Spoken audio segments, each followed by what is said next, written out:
जय श्री राम स्वामी जी। जय श्री राम। राम से बड़ा राम का नाम। स्वामी जी, जो हमारी अभी नीम करोली बाबा जी की स्थापना करी है अपने साउथ ऑस्ट्रेलिया के हनुमान मंदिर में, प्लीज़ हमें कुछ नीम करोली बाबा के बारे में कुछ बताइए।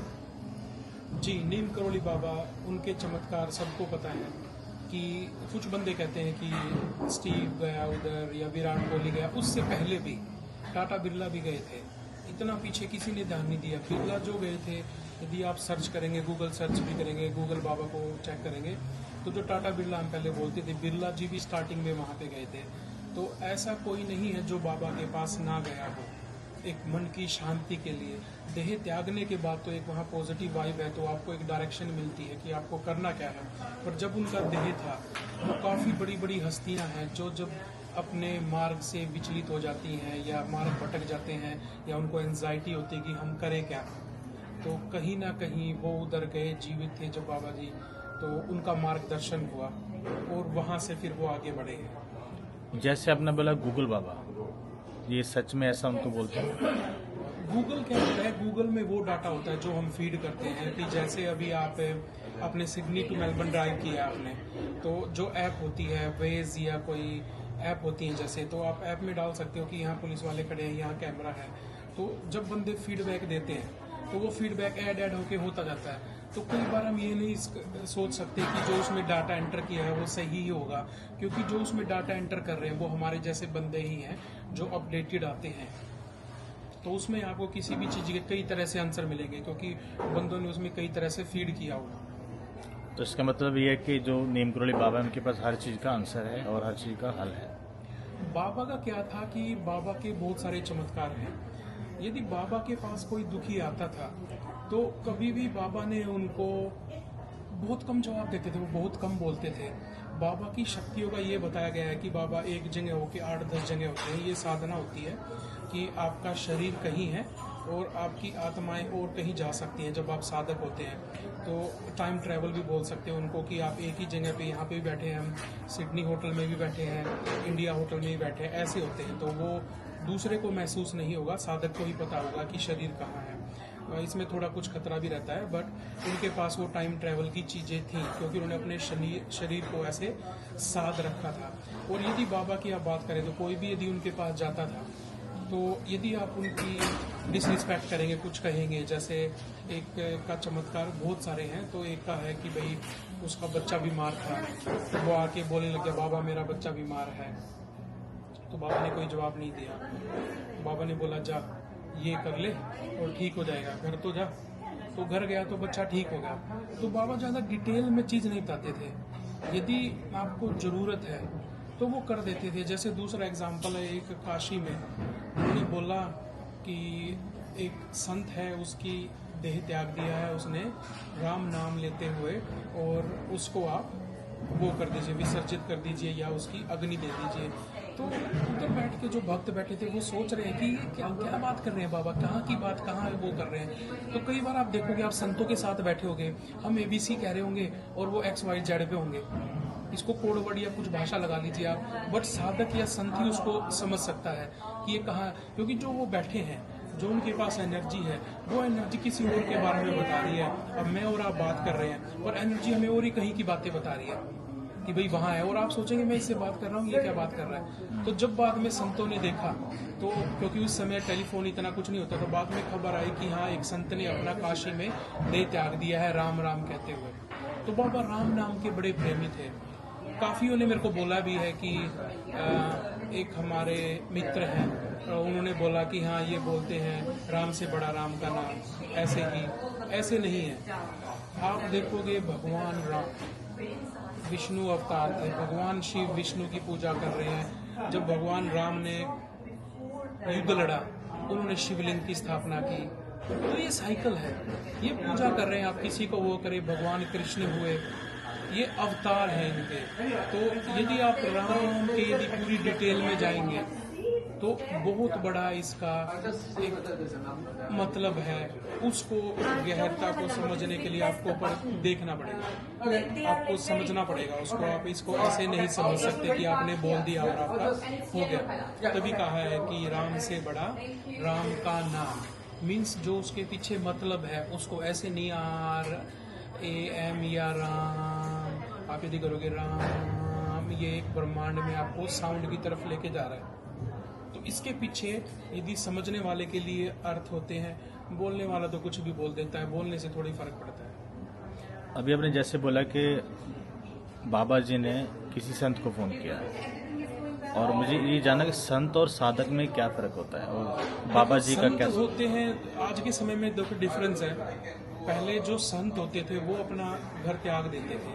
पहले के संत क्या होते थे कि हम गुरुकुल में शिक्षा ले रहे हैं, गुरुकुल के बाद जो गुरु होते थे वो बोलते थे कि आप जाइए अपना गृहस्थ जीवन जीजिए, और फिर जब आपके बच्चे हो जाते हैं तो आपने सुना होगा कि पेरेंट्स पहले जब बुजुर्ग होते थे, आई थिंक 40 और 50 साल के बाद जब उनके बच्चों की शादी होगी है तो वो अपने कपड़े उठा के काशी या 4 धाम की यात्रा पे चले जाते थे और अपनी प्रॉपर्टी उनके नाम कर जाते थे। बोलते थे क्या पता हम वापिस आए ना आए, और वो फिर अपना जीवन हरिद्वार, वृंदावन या धाम पे काशी उधर ही अपना जीवन बिताते थे। ये एक सिस्टम चल रहा था, तो वो संत में चले जाते थे। बट संत आज के समय पे अलग है। साधक और संत में क्या फर्क है? संत बहुत हो सकते हैं, एक संत भी साधक हो सकता है, बट साधक का संत होना बड़ा मुश्किल है। अब साधक होता है साधक, किसी चीज को साधना। साधने का मतलब है कि मैं अपने तप को, मैं अपने शरीर को एक कष्ट दूं। अब जैसे बाबा की बात करें, हनुमान जी के साधक थे, संत भी थे, नीम करोली बाबा भी थे, संत भी थे। संत उनमें दया भाव था। साधक उन्होंने इतनी तपस्या की, उनका अपना हिमाचल से भी ऊपर एक गुफा है जहाँ वो साधना करते थे पहले। उन्होंने भैरव बाबा को भी प्रसन्न किया, जो बहुत हार्ड है भैरव बाबा को प्रसन्न करना। तो साधक में ये फ़र्क है कि हम किसी भी देवता की पूजा करते हैं, उसको साधते हैं। अब भैरव भी 12 तरह के होते हैं, कपाल भैरव, मुखमुख भैरव, बहुत होते हैं। तो हर देवी के भैरव होते हैं, भैरव पहरेदार होता है। तो साधक होगा किसी भी चीज़ को साधना, उस साधने के लिए वो खाना भी नहीं खाते, एक टाइम खाना खाएंगे, 6-6 महीने खाना नहीं खाएंगे। तो अपने शरीर को कष्ट देके भगवान को प्रसन्न करना। कुछ साधनाएं हैं 30-30, 35-35 साल लग जाते हैं, नहीं हो पाती, 2-2, 3-3 जीवन चले जाते हैं तब होती है। तो साधना और साधक में ये डिफरेंस है। संत तो आपको मिल जाएंगे बहुत, पर एक अच्छा साधक मिलना बड़ा मुश्किल है। संत तो आप प्रवचन कर रहे हैं, आप अच्छा ज्ञान दे रहे हैं, आप भी संत हो सकते हैं, आप घर त्याग दे आप संत हो गए, बट क्या आप साधक हैं? क्या आप अपने शरीर को कष्ट दे सकते हैं? जैसे एक हम बोलते हैं कि हमारा जो लाइफ है उसका पर्पस है आने का, कि हमें मोक्ष पाना है। और जैसे आपने बोला कि हम घर छोड़ के त्याग के संत बन जाते हैं, जो कुछ करते हैं, हम अपने घर गृहस्थी में रह के भी ये पड़ाव को हम पूरा कर सकते हैं। देखिए, मैंने बोला कि जो पहले जो सिस्टम था वो ऐसे चलता था कि भाई पहले गुरुकुल में जा रहे हैं, फिर हम गृहस्थ जी रहे हैं, फिर हम संतुष पे जा रहे हैं। तो आपने देखा होगा पहले फैमिली वायलेंस भी नहीं होता था। आज के समय पे हमें पोते पड़पोते का मुंह देखना है, फिर लड़ाइयाँ हो रही हैं घर में, घर सेपरेशन इसी उस पर चले, तो वो चीज़ अलग है। तो इस रीज़न से हुआ है। तो आपका क्वेश्चन किस उस पे था? कि संत बनना ज़रूरी है मोक्ष पाने के लिए? नहीं, देखो, मोक्ष तो बहुत दूर की बात है। अब 2 तरह से हम चलते हैं, कर्म प्रधान चलते हैं, हम अच्छे कर्म करें। एक संत होता है, संत वो कई रीजन से बनता है कि मोक्ष प्राप्ति के लिए वो चल पड़ा, बट यदि आपने भोगा नहीं है तो आप चल तो मोक्ष प्राप्ति के लिए रहे, पर जब आप मोक्ष की लाइन पे चलते हो, भगवान भी तो आपको झंझोड़ेगा ना। भगवान भी तो चेक करेगा कि तू मोक्ष के लायक है या नहीं है। तो आपके आगे भोग विलास की चीज़ें भी आती हैं, ऐश्वर्य की चीज़ें भी आते हैं। तो बहुत से बंदे उधर ही भटक के रहते हैं, जिसको आप मूलाधार कहोगे। तो मूलाधार चक्कर में ही फंस के रह जाते हैं, क्योंकि आप चले तो मोक्ष के चक्कर में थे, बट आपको पहले पैसा मिल गया, नारी मिल गई, भोग मिल गया, ऐश्वर्य मिल गया, तो आप वहीं स्टक हो गए कि हम मोक्ष बाद मिलेंगे। हमारा भाव तो अच्छा होता है जब हम चलते हैं, बट जो चीज़ में रास्ते में चीज़ें आती हैं उनके बाद हम भटक जाते हैं। तो इस वजह से मोक्ष प्राप्ति तो बहुत कम कर पाए हैं। मोक्ष तो एक बहुत बड़ा शब्द हो गया। मोक्ष प्राप्ति तो ये है कि मैं एक वस्त्र में घूमूं और सिर्फ भगवान का नाम लेता रहूं। जैसे अघोरी होते हैं, उनको किसी दीन दुनिया से मतलब नहीं है, बट यदि मेरे को गाड़ियों में BMW में मर्सिडीज में घूमना है, डिफेंडर चलानी है, और मेरे को महल चाहिए, मेरे को ये चाहिए, वो तो मोक्ष की प्राप्ति नहीं हो सकती। वो तो फिर हम भोग विलास में डूब गए ना। तो मोक्ष तो बहुत बड़ी बात है, बट आप संत रह के भी दूसरों का भला कर पाए, ये भी एक मोक्ष की बराबर ही है, क्योंकि आप किसी की मदद कर पाए, आपकी वजह से किसी का जीवन सुधरा। जैसे मेरे को संत बनना है तो पहला स्टेप क्या होगा? देखो, आपका तो नाम ही संत पे, आपके माँ बाप ने सोचा था कि आप संत बनोगे, आपका नाम गुरु रख दिया। गुरु एक बहुत बड़ा शब्द होता है, तो अभी आपको सब गुरु जी बोलते हैं। चाहे आप में वो लक्षण नहीं है, आपकी वो क्रियाएं नहीं है, बट बोलते तो है ना। तो आपको संत बनने की जरूरत नहीं, आप अच्छे काम वैसे भी कर सकते हैं। आप मंदिर से जुड़े हुए हैं, आप अपना काम भी करते हैं और दूसरों को हेल्प भी कर रहे हैं, ये भी संत ही है। संत क्या है? संत यही तो है ना, अपने को पीछे रख के दूसरों का पहले भला करना। तो आप यही कर रहे हैं। एक तगमा देने से कोई संत थोड़ा ही बन जाता है। आपके जो विचार हैं, जो आपके कर्म है, अब मैं बहुतों को जानता हूँ कि वो बात करेंगे, हम 8 घंटे पूजा करते हैं, 9 घंटे पूजा करते हैं, और वो औरत को सिर्फ भोग के भाव से देखते हैं। तो उस 10 घंटे पूजा का क्या फ़ायदा है?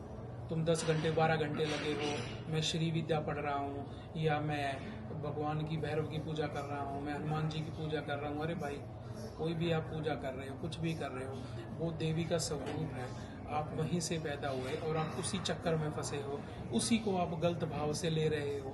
कोई साधना आपकी कंप्लीट नहीं होगी, कभी कुछ नहीं होगा। तो आपको संत का तगमा नहीं चाहिए।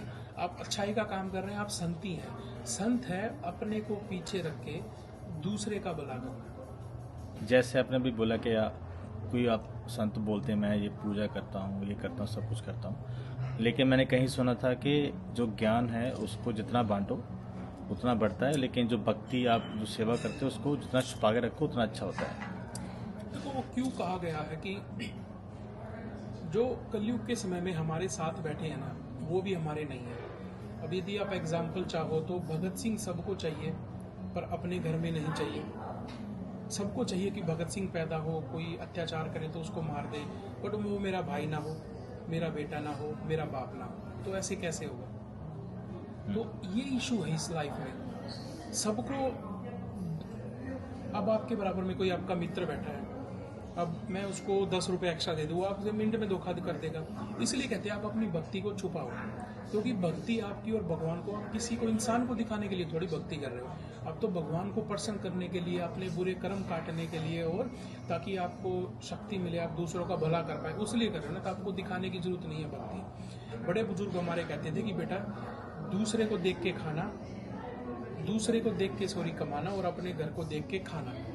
इसका मतलब ये होता है कि कितना दूसरा मेहनत कर रहा है उससे 10 गुना मेहनत करो, और आपके घर में सूखी रोटी तो आप सूखी रोटी खाएं।